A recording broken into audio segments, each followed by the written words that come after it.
All right, so today's arm day is going to be a tricep prioritization with a secondary bicep, and then we're going to finish off with a little calves and abs. That's pretty much how my programs go for the most part. I'll have a prioritized muscle, so if I'm training chest, I'll specify where specifically I'm trying to grow. So upper chest would be the incident, or would be the case for me of trying to grow. I'd specifically hammer out the upper chest, then train the whole chest, and then do some accessory movement. But for today, I'm going to be prioritizing triceps because I want to grow my arms more. So it's going to be really important that we get some big meat bags hanging off the back of our arms. So you know what I mean? So yeah, triceps also are a lagging muscle for me compared to my biceps. So super important for me to be capitalizing on that right now. So pretty much we're going to be doing tricep cross-body extensions, or it's more like an abducted flared extension. So you come across the body here and you're pressing out to here. The focus target muscle is going to be the long head of the tricep.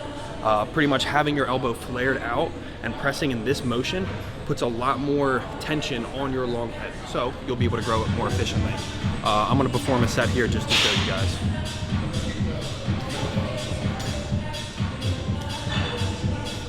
You still want to maintain control and focus, but after every single rep, when you're pressing, extending, be explosive. You don't have to slowly press out. You don't want that. You want that explosiveness without using much momentum. Controlled movement back up. It's getting a little hard, so I might not.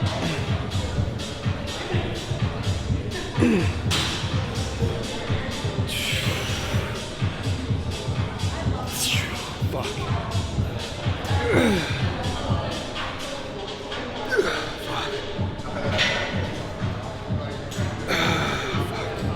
Now we gotta do the other side. I will say, if you're trying to grow specifically your arms, I would highly encourage at least one or two of your workouts to be isolated per side. So like single arm movement. So for instance, this is a single arm tricep movement. You get a much better contraction compared to like doing some skull crusher overhead. Although, like, you know, those still have value. If you really want to focus a specific area and feel that muscle contract, it's going to be super important that you make it as simple as possible. Arm on the bar, stabilize yourself as much as possible. So the only thing that's working is that long head.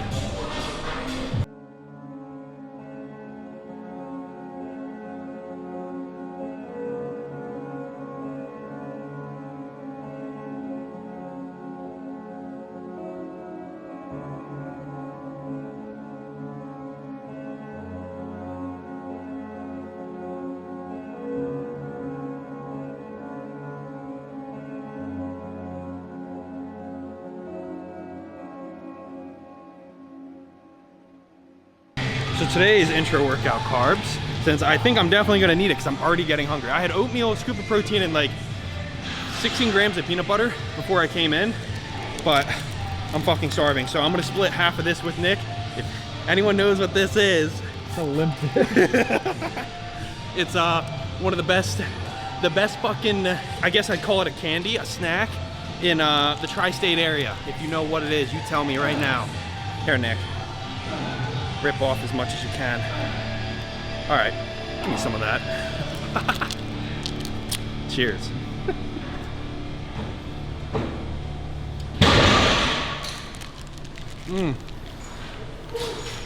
Nice and creamy. So the next movement we're gonna be doing is, it's like a cable skull crusher with the rope. It's kind of complicated to set up. You're not always gonna be able to do it in every single gym. Thankfully today, it's not super busy, so I can kind of take the pieces of equipment around and move things around a bit. You can also do it standing, but a very key piece of information, and part of the reason why I am using it seated, is for stability. So no matter what movement, no matter what you're training, if you are more stable and you have to use less energy to keep yourself, you know, stable and locked in, you can more efficiently engage the specific muscle group you're trying to contract. So for instance, like, if you're trying to do, say, lat pull downs, if you're trying to do lat pull downs or something, but you don't have that leg, leg pad over your feet, you're gonna have a really hard time doing those lat pull downs and getting a good contraction in your back. It's the same thing for every single movement. You need to be as stable as possible if you really are trying to hit a very specific target on your body. So for instance, I'm going to be doing these cable skull crushers. I'm trying to, again, hit the long head of my tricep here. I really, really want to pinpoint it, so I'm using a bench to accompany and cables to keep myself as stable as possible. You can also do it on a bench with dumbbells, but the leverage points change a little. I find cables to be pretty much the best type of equipment you can use for pretty much every body part, as long as you can set up appropriately. So I'm gonna hit a quick set of that, just show you guys.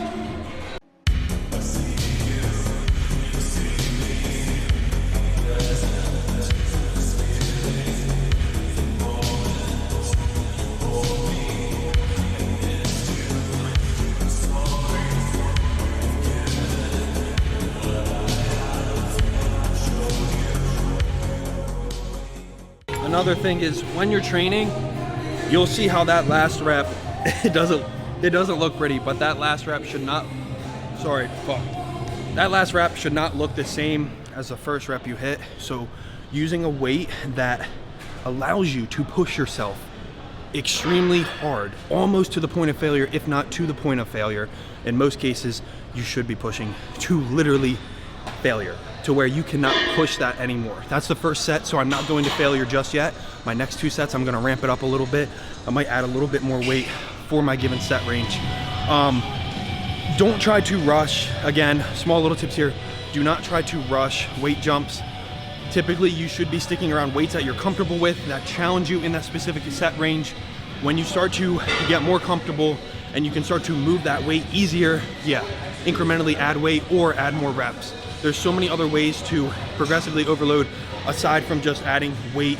It could come down to how you're performing the exercise, the way you're performing, your form, your range of motion, your contraction, your intention when you're moving that weight, explosiveness, controlling it on the eccentric, making every single part of that movement a purposeful movement. For a lot of my power lifters out there, guys that, you know, were power building for the first like 3-4 years of your lifting career, it might be a little bit of a change, but once you really dive into it, you'll feel the difference.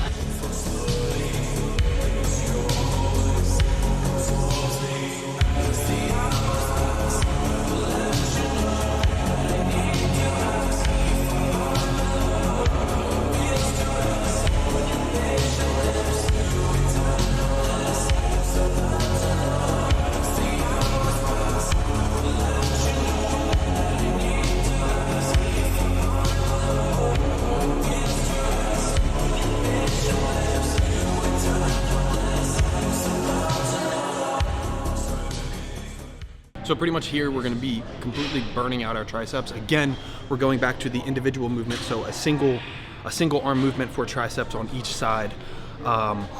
Overhead extension, tricep extensions. Pretty much the cues here are to be thinking about keeping your elbows forward. So it's gonna require you to tuck and rotate your arm in a bit more when you're pressing to keep that elbow forward. It's not gonna be easy when you're under load, but that's just gonna be the challenge of the movement. I'm only gonna be using 25s, not going super heavy, really focusing on that control, contraction, getting a full extension at the bottom to, again, extend this long head as much as possible, because that's where I need to grow my arms. And of course, exploding up, going right about to lockout, not fully lockout, because that does take a little bit of tension away from the long head and engages more of the short head. So pretty much main focus here is to do that.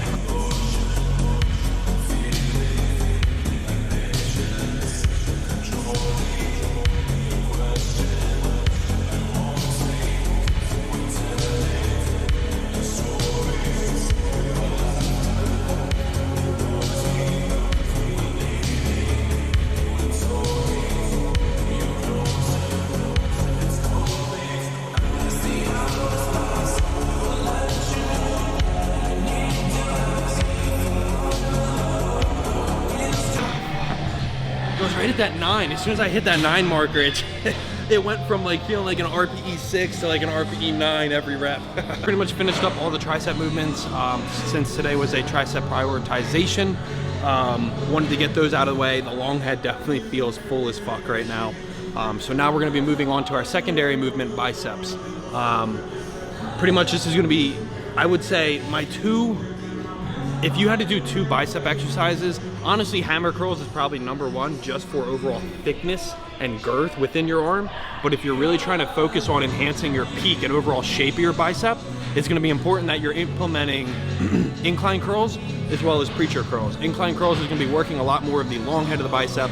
Preacher curls is working a lot more of the short head of the bicep. Pretty much combine that together with consistent training and you'll have a better peak. But all in all, hammer curls is like probably the most fun bicep movement to be doing, just for the fact that you can use heavier weight, it feels more comfortable. Movements like this, preacher and incline curl, you can't go that heavy just because it's so specific. But pretty much the purpose of incline curl is to get your arm behind your body, to extend, put the bicep in a long position, as long of a position as possible, and really hammer out that long head. While preacher curls is putting the bicep in a short position, and you can train the short head in a more efficient way. So yeah, we're gonna be hitting the incline curls here.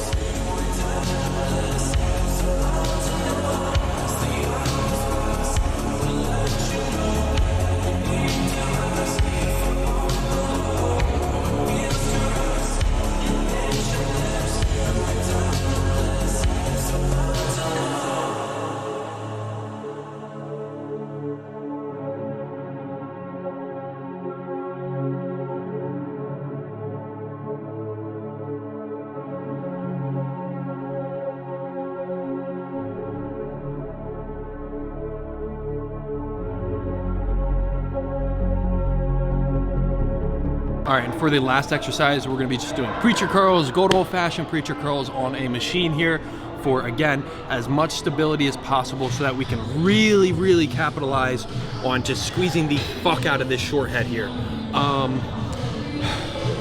So yeah, I mean, elbows tucked is a very simple movement. Elbows tucked out in front of you. You wanna be at full extension.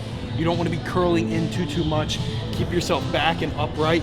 Really let your arms come down to the full extension. I'll show you how it's done right now.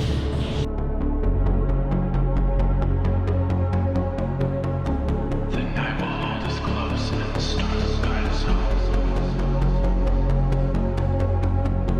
I've been waiting for this moment. We're finally alone.